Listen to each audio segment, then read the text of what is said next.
Shri Dr. Shashi Tharoor.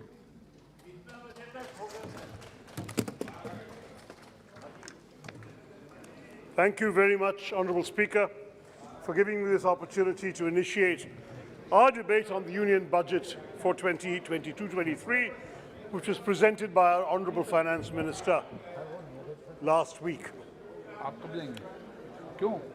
So while India has gradually moved beyond the horrors of the destructive second wave of the COVID-19 pandemic and is coping reasonably well with the present crisis of Omicron, so can you get the House in order, sir, so we can have a meaningful debate? Sir, House is not in order, sir. Please, Minister, please बैठिए. Please. एक minute. हाँ, मैं शुरू कर रहा हूँ. शशि जी, शशि थरूर, माननीय सदस्य 1 मिनट बैठिए. माननीय सदस्य आप बैठिए 1 मिनट. मैं 1 मिनट शशि थरूर जी 1 मिनट बैठिए.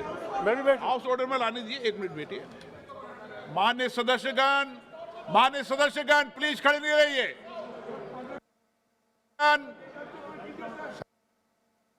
माननीय सदस्यगण बैठिए.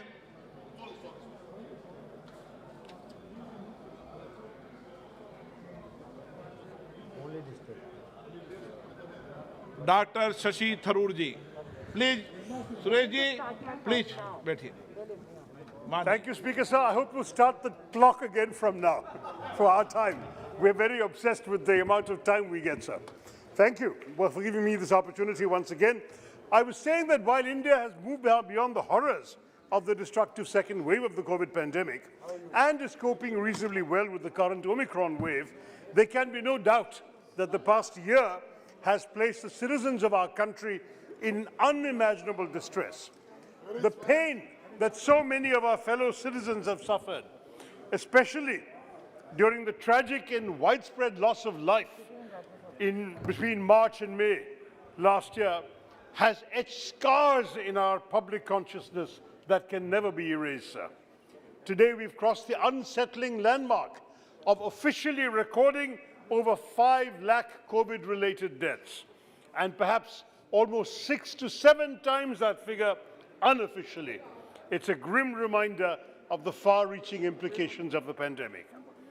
In that context, sir, the presentation of the budget annually cannot merely be seen as a purely routine economic exercise or as an endeavor in straightforward accounting involving fiduciary allocations and unassuming numbers. Rather, it is an instrument through which the government of the day presents a political vision to manage the economy, heal the country, and to set it on a path to recovery.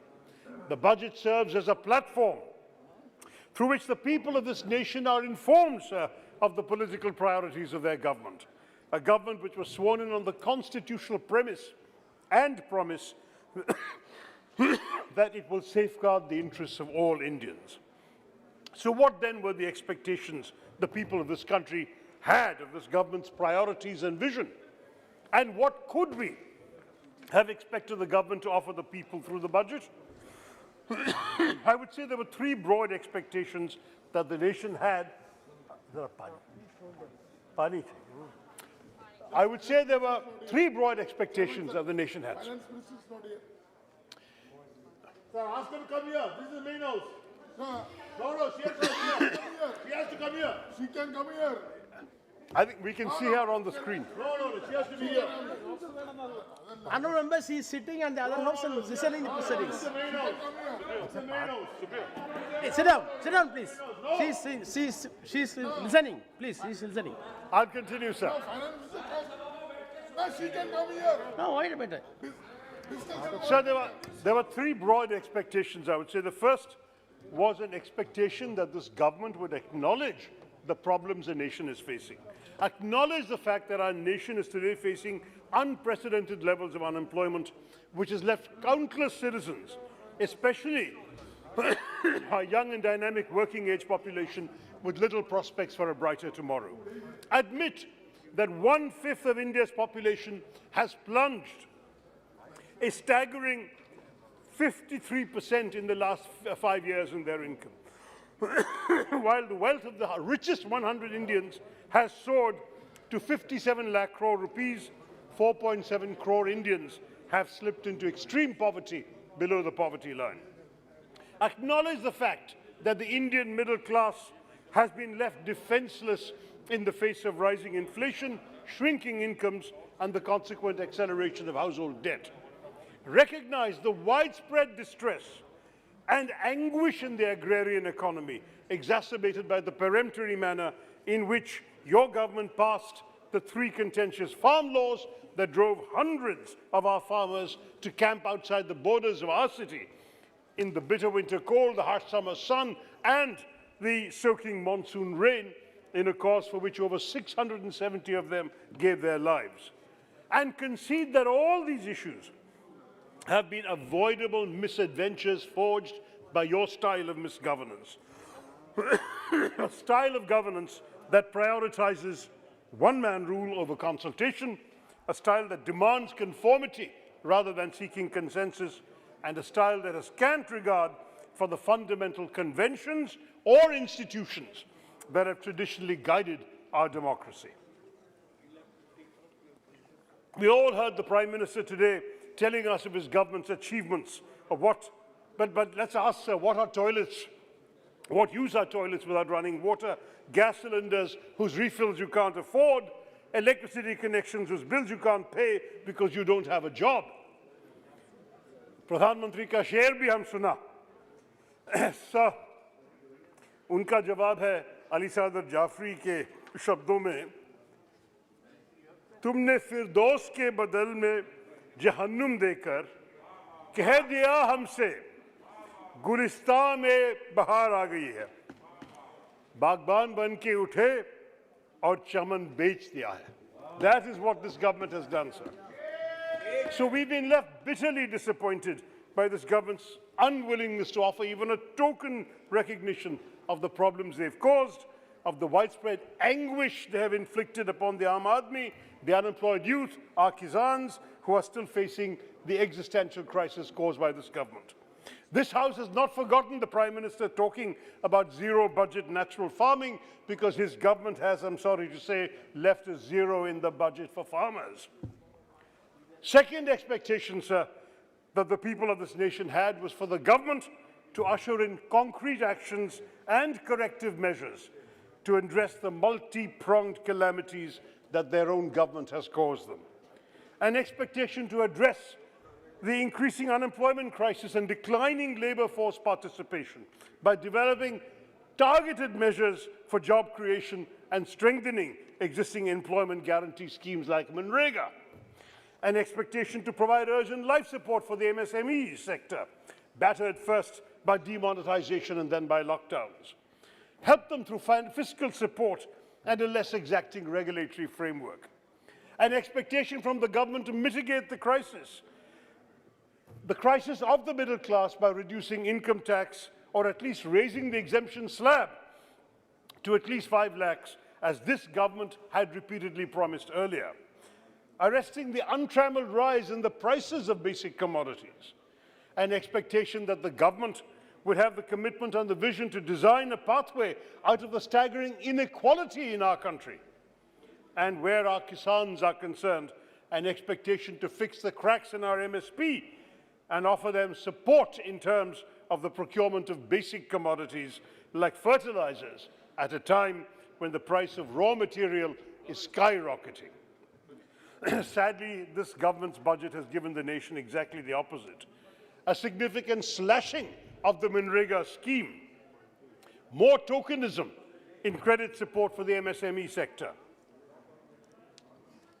no changes in the personal taxation regime, and no relief in terms of addressing rising inflation, no targeted efforts for job creations, barring the inadequate 60 lakh jobs over 5 years, a far cry from the 2 crore jobs a year they had promised earlier in the equally illusory Achhe Din, the reduction of budgets for social welfare schemes and significant cuts in schemes for crop insurance, MSP and fertilizers, leaving many farmer groups to term this budget as a revenge budget. In the words of Kamna Prasad, Kal ki khatir आज को बर्बाद करके रख दिया, हम तुम्हारी दूरंदेशी के कायल हो गए। वाह शशि जी वाह।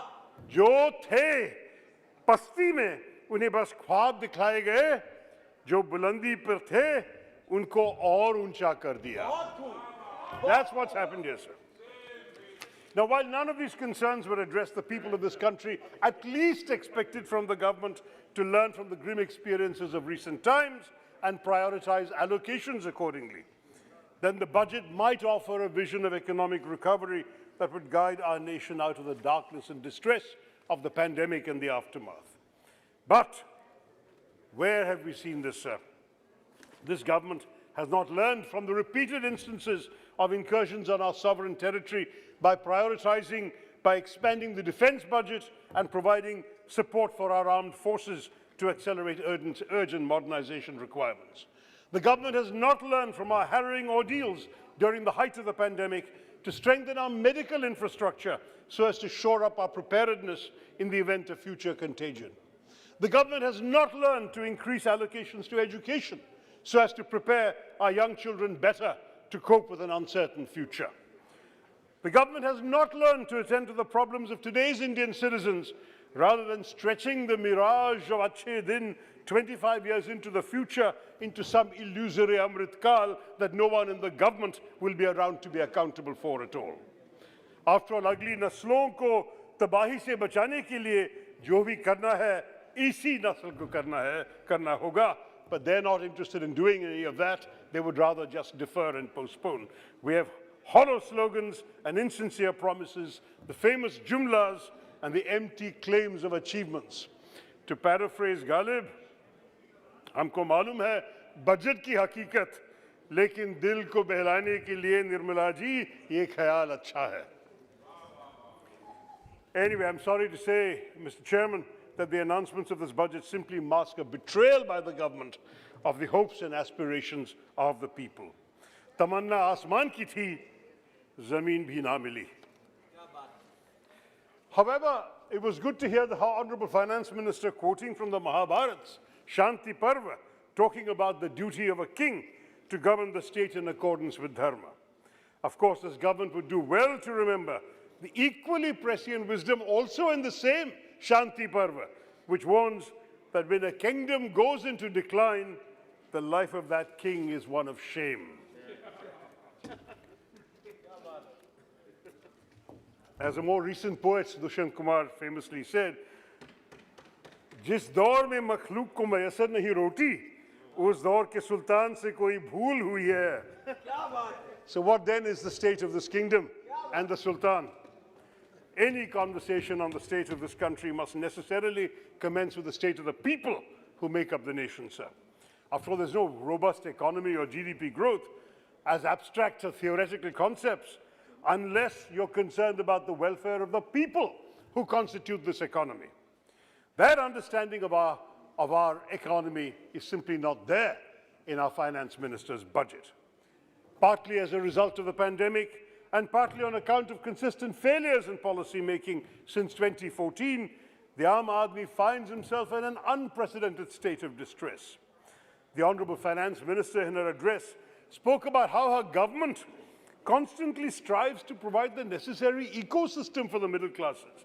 I heard the Prime Minister also using this word. It's become the new favorite word of the government, the ecosystem. After seeing the contents of the budget, sir, the Indian middle class would like to know what is in this ecosystem. Was it the disruptive policy of demonetization that denied our citizens access to their own money overnight and caused widespread economic havoc and the unconscionable loss of lives? Was that part of the ecosystem for the middle class? Was this government's decision to repeatedly increase excise duties on fuel and their lethargy in tackling the drastic increase in the prices of basic commodities from LPG cylinders to pulses to edible oil, part of the so-called ecosystem for the middle class? LPG has gone up in 1 year in Delhi from 502 rupees to 899, sir. Is that the ecosystem they'd like to talk about? Or was it the proposal in this budget to reduce corporate surcharge from 12% to 7% while offering no change in either personal income tax rates or the slabs which are exempt from taxation at a time of severe economic distress. Is that also part of their grand ecosystem for the middle class, after promising that they would do so in Mr. Jaitley's first budget of 2014? One thing that was made abundantly clear, even if ecosystem is not clear, is that for the middle class and the poor, who are both mentioned a grand total of 2 times in the speech, thereby betraying the real priorities of this government, this budget has served as a definitive and unconscionable letdown. Let's take the unemployment rates, Mr. Chairman. Just last week, the Center for the Monitoring of the Indian Economy published fresh data which pegged the unemployment rate as of January at 6.57%. This is certainly a welcome improvement from 7.9% in the previous month. It still remains higher than the unemployment rates in our country, the worst unemployment rate in our country in the last 45 years. In December, the nation had 5.3 crore individuals, 53 million, who were unemployed, including 3.5 crore who were actively seeking work and could not find any. It's a strong indictment of this government's ineptitude that India's unemployment rate in recent months has grown faster than Bangladesh and Vietnam, sir. It is also no wonder then that we are witnessing an unprecedented and worrying decline in incomes and a simultaneous increase in household debt. You know, sir, in the last 2 years, 84% of households have suffered a loss of income. Per capita income has fallen from 1,08,000 in 2019-20 to 1,07,000 in 21-22. This has naturally depressed household spending and, of course, saving. During the UPA era, mass welfare schemes ensured that we were able to pull 270 million Indians, 27.3 crore Indians were pulled out of poverty by the UPA government. Under this government's watch, 4.7 crore Indians, 47 million, have been pushed back under the poverty line. So for the first time since 1995, the annual income of the poorest 20% of India's households fell by 53%, as I mentioned earlier. And in the same 5-year period, that is the last 5 years, the richest 20% saw their annual household income grow 39%. So the poorest 20% down by 53%, the richest 20% up by 39%. This is what my senior colleague Rahul Gandhi was talking about when he spoke of 2 Indias. The rapid expansion in income inequality in our country is not just a grave source of concern, but, as Rahul Gandhi had pointed out, an issue that really stands to threaten the social fabric that has held our country together since independence. We've already seen one such instance from the recent railway recruitment drive, where 1.25 crore applicants applied for just 35,000 listed jobs. This grave unemployment crisis that under this government's watch threatens to convert our demographic dividend into a demographic disaster required urgency and a sense of purpose from this government, which is missing in all this talk of Amrit Kal. In fact, the poet Dushyant Kumar put it quite well. Bhook hai to sabr kar, roti nahi to kya hua? Aajkal Delhi mein hai zere bahas ye mudda. That's all that's going on is bahas. There is no action coming out of this government. In fact, sir, this reminds me, since we had the Prime Minister quoting from a distinguished former Prime Minister, let me quote a senior member of this House who used to be a Chief Minister. He said, kahan jayega mera navjawan, kahan jayega ye garib maa ka beta, kahan jayega, kis desh mein rahega? Kis desh mein rahega is a very good question to ask the author of these words, who is none other than our Honorable Prime Minister himself, sir. We should ask him, according to his government, the answer for our jobless youth who are facing not just poverty, but an affront to their dignity and their ability to provide for their families today, that they have to wait another 25 years for their Amrit Kal. By their own logic, the government appears to have adopted a twist to Sant Kabir Das's famous doha, which in today's India means, Aaj kare so kal kare so parson. इतनी भी क्या जल्दी है जब अच्छे दिन आने बरसों. It is a matter, sir, of national disgrace that this government has, during a period of record levels of unemployment and distress in the rural economy, chosen to slash the funds for Manrega by nearly 25% or one-fourth.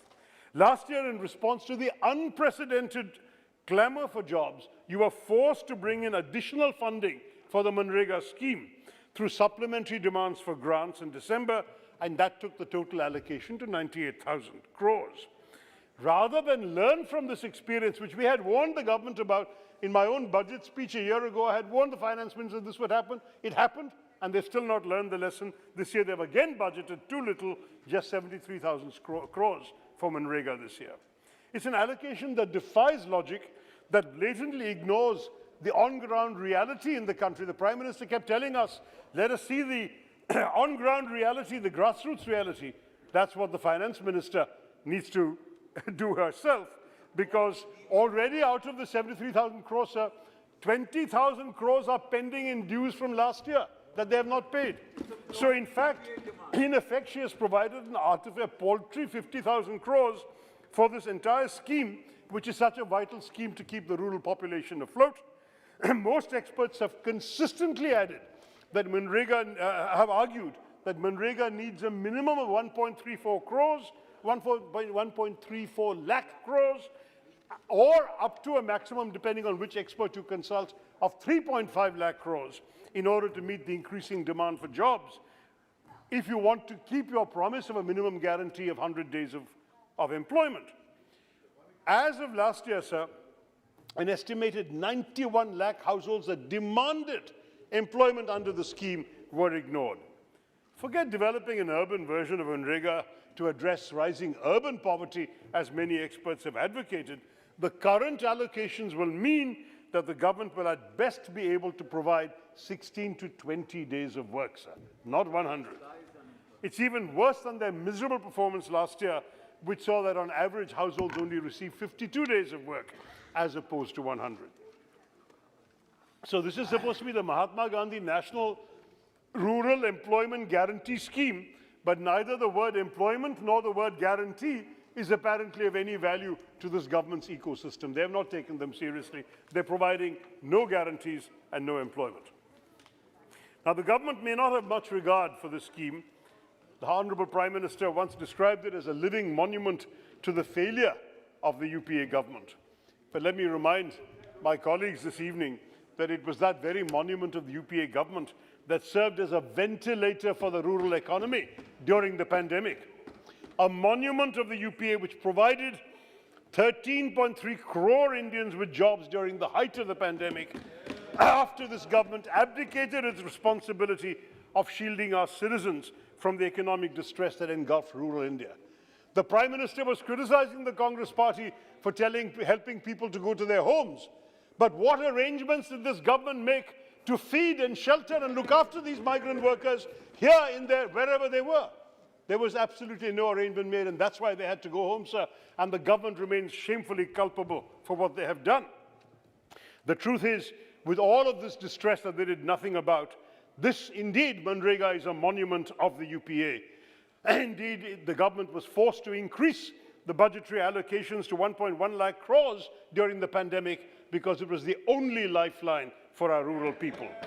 And if that today is still seen by the government as a monumental failure, then we are proud to wear this as a badge of honor, sir. The monument was built by us, the failure is theirs.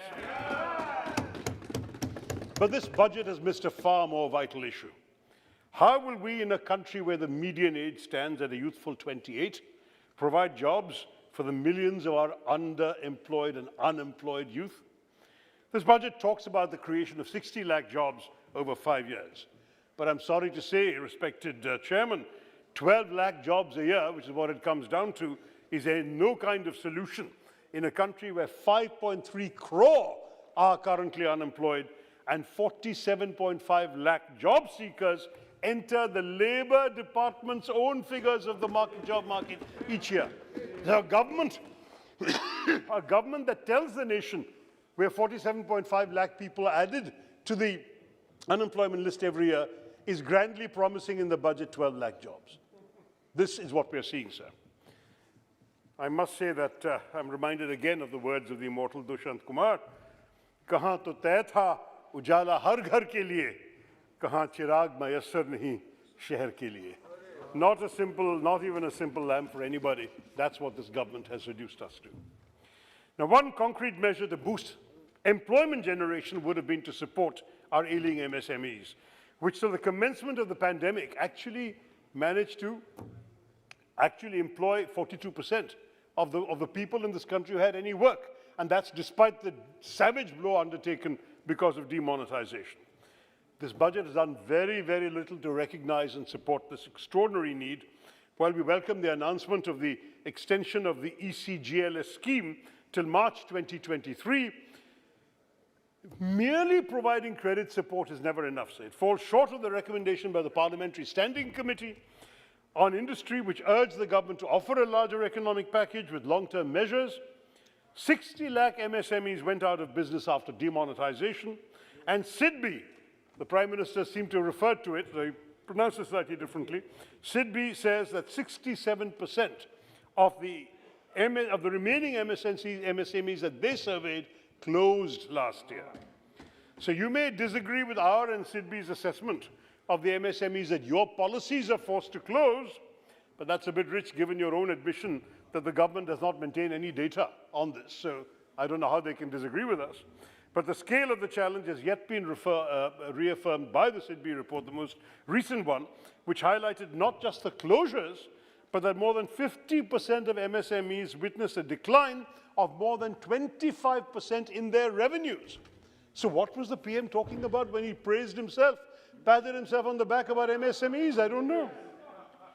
Now, rather than offering concrete support, sir, this government had failed to provide basic interventions such as the restoration of the interest subvention scheme or a reduction in GST rates, the good and simple tax, which is neither good nor simple. That's the story we have in the country. It's leaving manufacturers of auto parts with a 28% slab. The garment industry, GST has been hiked from 5% to 12%. How are you going to get the economy to flourish without any concessions in these? And the MSMEs in these sectors are just suffering terribly, and already the rising costs of commodities like fuel, particularly with this government's taxes on fuel, on petrol and diesel, has made them even more unviable.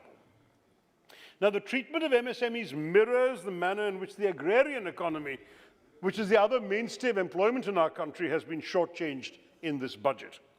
Forget the promise of doubling farmer incomes by 22-23. Do you remember that promise, sir, from the Prime Minister? They've wisely not repeated that promise this year. There was no mention of farm incomes in the budget at all. No mention.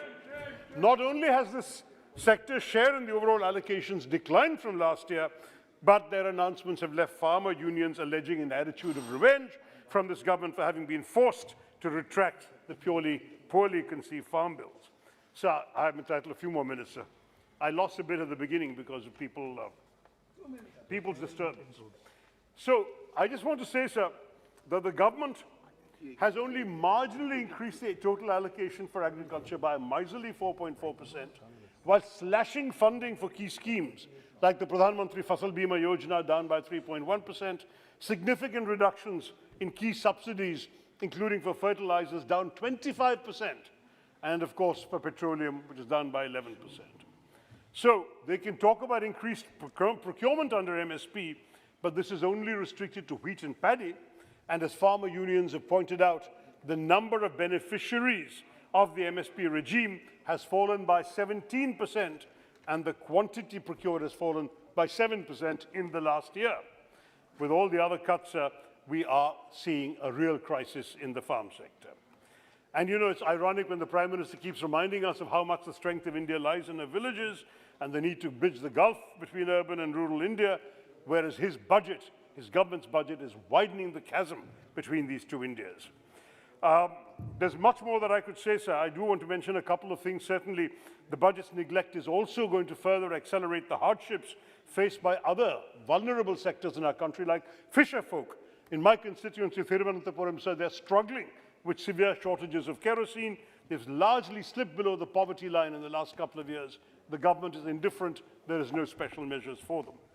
So there are a couple of things, sir. Defense The government, again, the Prime Minister talked about defense exports. But what is he giving to the soldiers who are already here, sir? The overall budget for defense has increased 4.3%, but it's actually a nominal decrease once inflation has been factored in. We're happy they may have increased the capital allocation, but it falls short of the Defense Ministry's own projections, which says that they would need 8.45 lakh crores to meet their modernization plans by 26-27, and that would require a 16% year-on-year increase. So the fact is that the Prime Minister's optimism is not warranted. 3 minutes, sir. I do want to stress that there is a real problem with the defense budget not being increased, but equally, let's look at health. We've been facing a pandemic for the last 2 years. The healthcare budget has been grossly underfunded again. Despite the frailties in our medical infrastructure that were exposed by the pandemic, the health sector was only given 200 crores more this year. Once you factor in inflation, there is also an overall decrease, and it's a long way off from the goal envisaged in the National Health Policy 2017 of spending 2.5% of our GDP on health. Ill health drives our citizens into poverty, but the government is not raising money for the National Health Mission, sir. Just 2 minutes more, so that not all budgets, not all announcements in the budget. Two more speakers are there in your party, please. Pardon me, sir? 2 more speakers are there. I know, but I will abbreviate. I do want to stress a couple of things in particular. There was a lot of celebration on the budget about the announcement of increase in capital expenditure, but we are concerned about whether it will generate urgently needed jobs because of the government's poor implementation record. CapEx has actually fallen in each of the last 3 quarters, along with a decline in new project announcements in the last quarter. And at the same time, we've heard about the Vande Bharat trains. We're very glad we in Kerala look forward to receiving them to enhance the speed of travel in our state. But there have been many, many specific requests for allocations missing, including, in my own experience as an MP, I can say, a long-promised new terminal at Nemam, doubling of the Thiruvananthapuram to Kanyakumari line. Nothing has been done since introduction of new memo trains. I'm sure every MP has similar concerns. We have not seen any announcement of a new AIMS for Kerala, which has been promised for many, many years. And of course, education I've already talked about has been completely neglected in this budget. Now, I do want to stress, sir, that as far as we are concerned, we've been startled by the lack of consistency in the government's approach, even on privatization. They make announcements and they don't implement them, sir. Last year, they announced a national monetization pipeline to see 6 lakh crore worth of old infrastructure to finance new infrastructure building. Again, this year, they're silent on it. Whatever they announced the imminent privatization of 2 banks and an insurance company. What happened, sir? Nothing. This year, they didn't even mention it. So if you look at the budgets of these governments, sir, not only have they been an announcement government rather than an action or implementation government, but they keep promising things and moving the goalposts, and now they moved it for another 25 years. Thank you. So I will conclude, sir, that a talent for developing flashy slogans is not enough, that in fact, today, instead of Amrut Kal over the next 25 years, today, sir, our people are facing Andhkal, and for this it's extremely important that we must find a solution. Things are dark and bleak for our people, but the dawn will come, and I must say,